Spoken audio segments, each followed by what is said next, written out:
Assalamualaikum warahmatullahi wabarakatuh dan selamat siang kepada Presiden Republik Indonesia Bapak Prabowo Subianto, Bapak Kapolri dan Ketua Komnas HAM. Saya Siti Nur Yusof adalah rakyat Malaysia yang berdaulat. Saya berdiri di sini untuk membongkar kebusukan dan kezaliman yang berlaku di Polda Sumatera Utara. Sudah 489 hari saya dizalimi. Saya melaporkan dugaan tindak pidana dan penghinaan terhadap institusi KUA dan Kementerian Agama. Pelaku Dedi Saputra dan Suci Mulia telah menipu negara. Tetapi kenapa penyidik Polda Sumut yang bertindak seolah-olah melindungi mereka? Kepada penyidik unit Regnata AKP Siti TH Halawa, Ibda Tony Herianto Girsang dan Bribka Diki, kamu memeriksa pelaku atau kamu sedang menjadi perisai untuk pelaku? Kamu bertindak menekan saya, seorang warga negara asing yang masuk secara sah. Saya membawa bukti autentik dari KBRI dan Wisma Putra.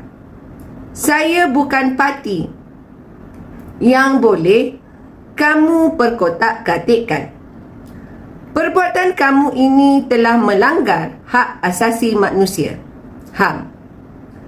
Kamu sengaja melengah-lengahkan keadilan hingga saya kerugian total. Saya menuntut ganti rugi perbelanjaan penuh saya setiap hari sebanyak 352 juta persamaan ringgit Malaysia 97,800 atas segala tekanan mental dan kerugian keuangan selama 489 hari maruah saya dipijak-pijak.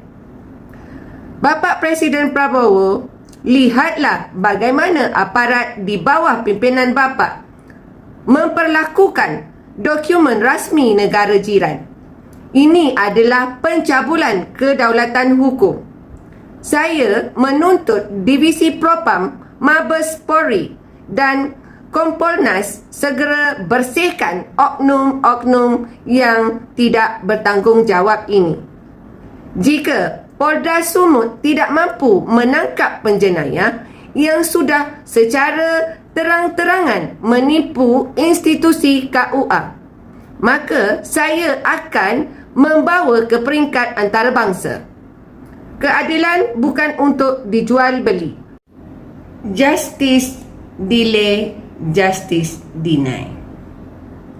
Saya tidak melanggar hukum Indonesia. Saya juga sangat menghormati undang-undang negara Indonesia. Dan saya menuntut maruah saya dan negara saya dibersihkan. Sekian, terima kasih. Assalamualaikum.